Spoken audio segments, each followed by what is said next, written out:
हरे कृष्णा। मैं गौरांगा कृष्णदासी आज आपके लिए एक भक्त का की कहानी लाई हूँ। जो दो भक्त रहते हैं और कैसे मुलाकात होती है उनको, कैसे वो मुलाकात करते हैं, कैसे कृष्णा व्यवस्थाएं करते हैं।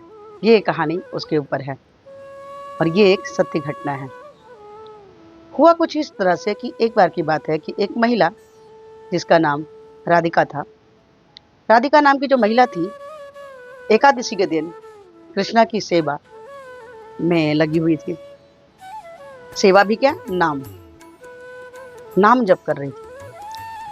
नाम जप करते करते वो महिला को कुछ आवश्यकता की चीजें जरूरत थी, जो की थी कृष्णा की सेवा के लिए कुछ चीजों की आवश्यकता थी। वो जब अपने चैंटिंग बैग को लेके माला जप करते हुए, माला जप में क्या थी, हरे कृष्ण कृष्ण कृष्ण हरे हरे, हरे राम राम राम हरे हरे, हरे कृष्ण महामंत्र जप कर रही थी। जब करते करते करते वो मार्केट गई, बाजार में कुछ सामान कृष्णा की सेवा के लिए चाहिए था। वो एक दुकान पे जाती है। उनके साथ में एक बूढ़ी अम्मा भी रहती हैं, जो काफ़ी उम्र दराज होने के कारण उनको चलने में बहुत प्रॉब्लम थी। वो उनके साथ जाती हैं और दुकान में जाकर एक चेयर में बैठ जाती हैं। जब वो वहाँ बैठ जाती हैं तो वो जो महिला थी, राधिका नाम की, वो शॉप में जो एक और महिला मिली, जो वो भी कृष्णा की भक्त थी, पर अपनी भक्ति का वो प्रदर्शन नहीं कर पा रही थी दुनिया में लोगों के सामने न कोई, क्योंकि उसके घर वाले उतना सपोर्ट नहीं करते थे, तो वो जप वगैरह में उतना नहीं कर पाती थी उसको। लेकिन हाँ, ये था कि एक भक्त के संग में कैसे बिहेव करना है, कैसे कृपा करते हैं कृष्णा हमारे, कैसे राधा रानी महारानी कृपा करती हैं। आज एकादशी का दिन और उस भक्त से मुलाकात होना, ये तो राधा रानी की ही कृपा रही। तो दोनों दो भक्त मिल गए, अजनबी दो भक्त अजनबी जो थे वो मिल गए। कैसे मुलाकात कराई कृष्णा ने। जो राधिका नाम की भक्त थी, एक दिन पहले ही वो मंदिर में गई थी। मंदिर में कृष्णा से उसने रिक्वेस्ट किया कि उनके हाथ में जो मोरपंख है वो उनको मिल जाए। कृष्णा ने चुपचाप शांति से सुन लिया, पर किया तो कुछ भी नहीं। और वो थोड़ा सा इस चीज़ के लिए उसको लग रहा था कि काश मुझे ये मोरपंख मिल जाता। उसके मन में एक इच्छा जागृत हुई थी। दूसरे दिन जब उसने सेवा के लिए, कृष्णा एकादशी पढ़ रहा था, दूसरे दिन जब वो सेवा के लिए गई, सामान खरीदने के लिए, कृष्णा के लिए कुछ सामान लेने गई शॉप में, तो उसने देखा कि वहाँ जो महिला थी, वो जो दुकानदार थी, जो सामान को सेल करती थी, वो उसको देखते ही बोली कि अरे वाह, क्या आप वृंदावन से आई हैं और ये कौन सा ड्रेस आपने पहना है। तो उन्होंने कहा, मुझे तो लगा कि आप गाउन पहने हो, लेकिन आपका ड्रेस तो कुछ अलग है। तो उन्होंने कहा कि नहीं, ये ड्रेस ये गाउन नहीं है, ये गोपी ड्रेस है। बोली हाँ, मुझे ऐसा लगा ही था कि शायद ऐसी को गोपी ड्रेस बोलते हैं। उस महिला ने ऐसा बोला।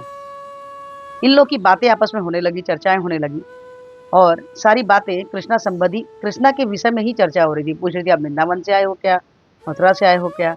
तो राधिका ने कहा कि नहीं, मैं मथुरा वृंदावन से नहीं आई हूँ, मैं तो दूसरे शहर से आई हूँ।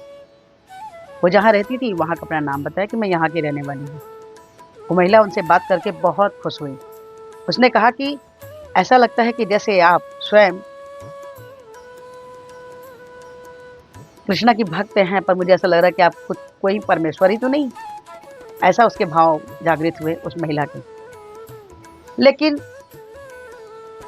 अब रियल है कि नहीं, ये तो कृष्णा को पता है, क्योंकि दो जो लोग मिले थे, दो जो व्यक्ति मिले थे, वो दोनों व्यक्ति जो हैं, कहीं ना कहीं से तो कृष्णा के अंश तो है ना। तो इस तरह से व्यवस्थाएं कृष्णा ने मिलाप कराई दोनों की। अब उस महिला से बात करते करते उस महिला को उसके अंदर पता नहीं क्या दिखा, क्या आनंद आया कि वो तुरंत अपने शॉप में गई, अंदर से जाके बहुत खूबसूरत सा बड़ा सा मोरपंख ला के उस महिला को दिया। ये क्या था, समझ में आया? ये एक कृष्ण कृपा थी, क्योंकि राधिका नाम की जो महिला थी, वो एक दिन पहले कृष्णा से रिक्वेस्ट की थी कि काश मुझे ये मोरपंख मिल जाता। मोरपंख कब मिला? एकादशी के दिन। ये कृपा राधा रानी महारानी ने की, जो कि राधिका नाम की महिला को ये मिला। वो बहुत खुश हो गई उस मोरपंख को पाके। ऐसा लगा कि साक्षात कृष्णा के कहीं दर्शन तो नहीं हो गए। उधर वो महिला बहुत दुखी थी क्योंकि उसके घर में बहुत तरह के प्रॉब्लम थे, अलग-अलग प्रॉब्लम थे। तो उसने उनसे बोला कि आप इतने अच्छे कृष्णा के भक्त हो, शुद्ध भक्त हो, तो क्या आप मुझे कुछ दे सकते हो? मैं आपसे कुछ चाहती हूँ कि आप मेरी कुछ मदद करो। चूँकि जो राधिका जी थी, उनके पास भी तो भाई कुछ ज़्यादा तो था नहीं कि वो कुछ दे सकती। उन्होंने कुछ नहीं, मुझे आप एक सिक्का ही दे दो, एक मुद्रा ही दे दो, पर मुझे कुछ दो। अब उसके कहने पे राधिका जी ने अपने पर्स को ढूँढा-ढाँडा, पर कहीं कुछ उनको सिक्के-विक्के नहीं मिले। अब क्या करती? अब वो महिला बार-बार बोल रही है कि आप प्लीज़ मुझे दे के जाना, मुझे दे के जाना। और राधिका जी जो हैं, कहाँ से देती क्योंकि उनके पास सिक्के नहीं थे। फिर उन्होंने अपने बैग को देखा, तो उनको एक मुद्रा मिली और वो मिल गई। ये भी कृष्णा की कृपा थी कि एक भक्त के हाथ से उन्होंने उस महिला का हेल्प कराया, उसको दिया। अब वो दोनों आपस में मिल के सिर्फ़ और सिर्फ़ कृष्णा संबंध बातें कर रहे हैं। राधिका जी ने बताया कि वो पूछी कि आप क्या माला कर रहे हो? क्या चैंटिंग कर रहे हो? तो उन्होंने बताया कि ये जप है, इसको करने से कृष्णा विशेष कृपा करते हैं। अब उसको कृष्णा पे और ज़्यादा श्रद्धा बढ़ गई क्योंकि राधिका जी ने उनको मंत्र के साथ-साथ बताया कि इसको किया कैसे जाता है। कृष्णा इतने कृपालु हैं जिनका कोई सीमा ही नहीं है। आज 2 भक्त को कृष्णा ने मिला दिया। दोनों मिलके भक्ति करेंगे, कृष्णा का नाम जप करेंगे।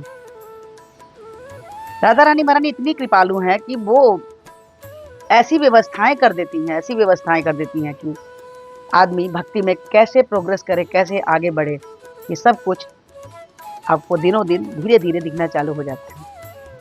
तो ये छोटी-सी स्टोरी कृष्णा कृपा की कैसी लगी? अगर अच्छी लगी हो तो प्लीज़ लाइक कीजिए, शेयर कीजिए, सब्सक्राइब कीजिए और इस वीडियो के थ्रू हमारी एक विनम्र प्रार्थना है कि हमारे पूर्ववर्ती आचार्य श्रील प्रभुपाद ने हमें कृष्ण महामंत्र जपने के लिए बोला है, जो कि कुछ इस प्रकार से है। हरे कृष्ण, कृष्ण कृष्ण हरे हरे, हरे राम, राम राम हरे हरे।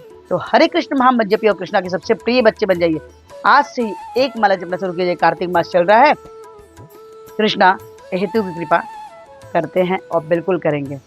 अच्छा लगता है तो 2, 2 से 4, 4 से 8, 8 से 16। जैसे आप 16 माला करते हैं, आपके ऊपर कृष्णा की विशेष कृपा, हेतु की कृपा होनी चालू हो जाती है। तो प्लीज़, प्लीज़, प्लीज़ आज से ही एक माला चालू कीजिए और अपने जीवन में बदलाव देखिए। हरे कृष्णा, राधे राधे।